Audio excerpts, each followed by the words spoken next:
महाराज जी, मैं बहुत निराश और हताश और हार कर आपकी शरण में आया हूँ। मेरी इतनी बुरी दशा है कि मैं इसका वर्णन नहीं कर सकता।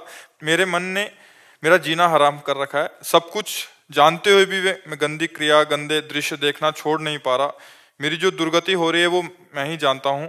मैं सारा दिन घर में पड़ा रहता हूँ। डिप्रेशन की 6-7 वर्ष से दवा चल रही है। मैं किसी भी कार्य योग्य नहीं रहा हूँ। ए नाथ मुझे बचा ले, मैं कोई भी कार्य अगर नियम मेरी से नहीं कर बात मान जाओ तो सब ठीक हो जाएगा। तुम्हें कुछ नहीं छोड़ना। हमारी बात पकड़ो पहले, बहुत आराम से सुनो। देखो, आप आज आज से निश्चिंत हो जाओ। हम जैसा कह रहे हैं, हम बहुत सोच के कह रहे हैं। तुम पहले अपने दिमाग से हटा दो कि मुझे कुछ छोड़ना है, ठीक है? अब आपको पकड़ना है। बस आप नाम पकड़ लीजिए। जो हो रहा तुम उसकी चिंता मत कीजिए। प्रसन्न मुद्रा में रहिए, प्रसन्न रहिए और थोड़ा कुछ काम कीजिए। क्या काम करोगे? घर के काम है कुछ? थोड़े बहुत नहीं, घर में कृषक किसानी होती है? नहीं। नहीं होती। क्या होता है घर में? कैसे चलता है? वैसे सब नौकरी करते हैं तो मैं पढ़ाई कर लेता हूँ सब बस। नहीं, कुछ काम करो। वो मतलब कार्यरत रहो। गाय भैंस कुछ है? कुछ काम करो। बस मैं आपका दोस्त बनना चाहता हूँ गुरुदेव। है? दोस्त बनना चाहता हूँ मैं आपका। हाँ, पहली बात तो यह कि तुम गलत हो, ये हटाओ दिमाग से। हम जो कह रहे हैं मानो इसे, आज से दिमाग से हटा दो, क्योंकि ये सोच जो है ना, ये आपको गिराती चली जाएगी। आज हम आपको कह रहे हैं, हम आपका हाथ पकड़ रहे हैं, आप निश्चिंत रहो। आप पहली बात ये छोड़ो कि आप गलत हैं, ठीक है? दूसरी, आप कभी गलत हो ही नहीं सकते। आप भगवान के अंश है। ये अंतःकरण गलत है, ये मन गलत हो गया है, तो इसको दंड भोगने दो। तुम चिंता मत करो। पहली बात तो तुम भगवान के अविनाशी अंश हो, चेतन, अमल, सहज, सुख राशि। अमल का मतलब होता है निर्विकार। तुम्हें कभी कोई विकार आ ही नहीं सकता। तुमने क्या किया? अपने आप को भूलकर शरीर और मन को अपना मान लिया। इसी से सारी गलतियां हो रही। पर वो ज्ञान का विषय है, हम तुम्हें बिल्कुल साधारण बता रहे। पहली बात तो तुम सोचो मत कि हम विकारी हैं। जैसा सोचोगे वैसा बन जाओगे। देखो, पहुंच गए ना डिप्रेशन में, और आज से उठना शुरू हो जाएगा। हमारी बात मान लो। पहली बात तो ये कि तुम जैसा हम कहें वैसा करो। दूसरी बात, हमारी सामर्थ्य तुम्हें उठाएगी। हमारी सामर्थ्य जानते हो?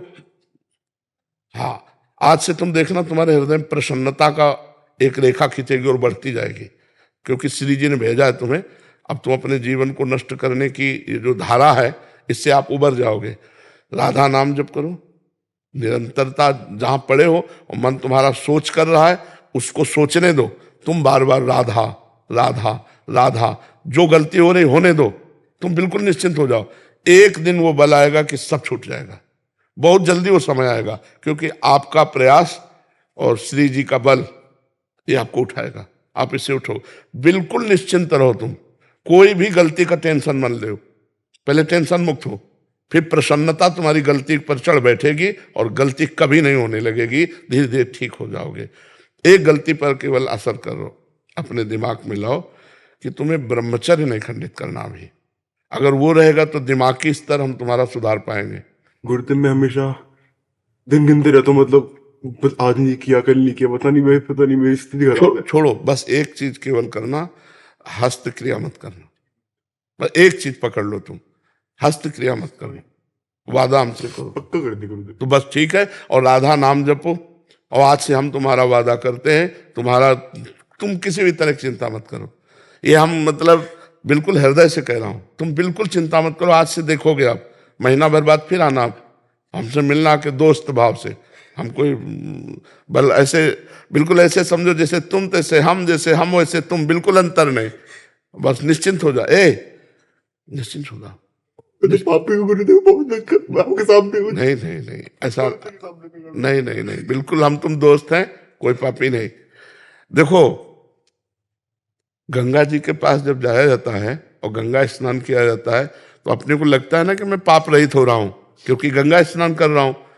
तो गंगा जी ने भगीरथ से पूछा कि जब बहुत से पापी हमारा स्पर्श करेंगे तो मैं मलिन हो जाऊंगी, तो मेरे पाप कैसे नष्ट होंगे? तो उन्होंने कहा, साधवा समदर्शिना। जो प्रशांत मन साधु भगवान के चिंतन में लगे, वो जब चरण रखेंगे तो गंगा निष्पाप हो जाएंगी। और तुम धाम में बैठे हो और साधु संग कह रहे हो, अब पापी नहीं हो। यदि पापी होते तो मेरे सामने ना आते। जो पे दुष्ट हृदय सोई होई, मोरे सन्मुख आव की सोई। पापवंत कर सहज स्वभाव भजन मोर। अभी तुम्हारे ऊपर भगवान की विशेष कृपा है, तुम आज से डिप्रेशन रहित मान लो। अब मत मानना कि तुम डिप्रेशन में हो, तुमसे जो गलती हो उसको होने दो, बस रोक लो, हस्त क्रिया मत करना। हस्त क्रिया मतलब समझ गए ना, हस्त मैथुन मत करना, और नाम जप करो। और जो हो रहा है तुम बिल्कुल ऐसे समझो कि बाबा ने पूरा ठेका ले लिया, अब हमको कोई चिंता नहीं।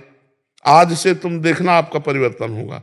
और पर कोई काम करो, 2-4 घंटे का काम करो, कोई भी काम करो, कोई ना कोई काम ढूंढो, जैसा मनावे, पर आप काम करो, आप घर में पड़े नहीं रहोगे। महाराज जी कहीं ऑफिस आदि में भी कर सकते हैं? कहीं भी काम करो, बैठे मत करो, मन को समय मत दो। ये बहुत बहुत दुष्ट है। या मतलब नए नए बच्चे ऐसे गलत आचरणों में फंसते जाते हैं। इसका कारण होता है बच्चा ब्रह्मचर्यहीनता, गलत आचरण, तो उससे मन पाप में होता जाता है और वही दंड देता है। और अगर हम देखो भजन करें, भगवान के कहे के अनुसार चले, तो यही मन प्रसन्न हो जाता है, यही मन आनंद देता है। ये इतना बच्चा गलत है मन की, अगर ज्यादा गलती में आ जाए तो तुमको सिखाने लगेगा कि ये सिखाने लगे कि कब तक झेलोगे। यही मन सिखाता है। इसी दुष्ट मन को ठीक करने के लिए अध्यात्म है। और जब ये ठीक हो जाता है तो बच्चा चाहे जितना कष्ट हो आनंद बना रहता है, एकदम आनंद। हमारी तुम्हारी दोस्ती पक्की, और आज से तुम बिल्कुल आनंदित रहो, ठीक है। अब अगली बार जब आना ना, तो आप बताना कि आपका मन कैसा है, ठीक है। हमारे पास इंजेक्शन है, तुम जाओ, ठीक हो जाएगा। हाँ, समस्त सृष्टि का मन श्री कृष्ण है, और श्री कृष्ण का मन किशोरी जी है, और किशोरी जी की शरण में हम है। चिंता मत कर। राधा राधा रटते रहना, ठीक है। आप प्रश्न, इसको एक श्री जी का प्रसादी चुनरी लाओ, इसको दे प्रसादी, बरसाने की श्री जी की चुनरी का एक प्रसादी। मस्त रहे यार, हमारी जिंदगी ही जगत के लिए है, मस्त रहे। I love you Gurudev, I love you. अब ये तो हम नहीं बोल सकते। इसको अपने सिराने रख लेना बच्चा ना। सिराने का मतलब समझते हो? सिराने का मतलब होता है जैसे तकिया रखी होती है, ऐसे रखना। ये सिर है ना, तो सिराने ऐसे रख लेना, ठीक है। और हर समय इसको देखना मानो हम ही आए तुम्हारे पास, आनंदित रहो।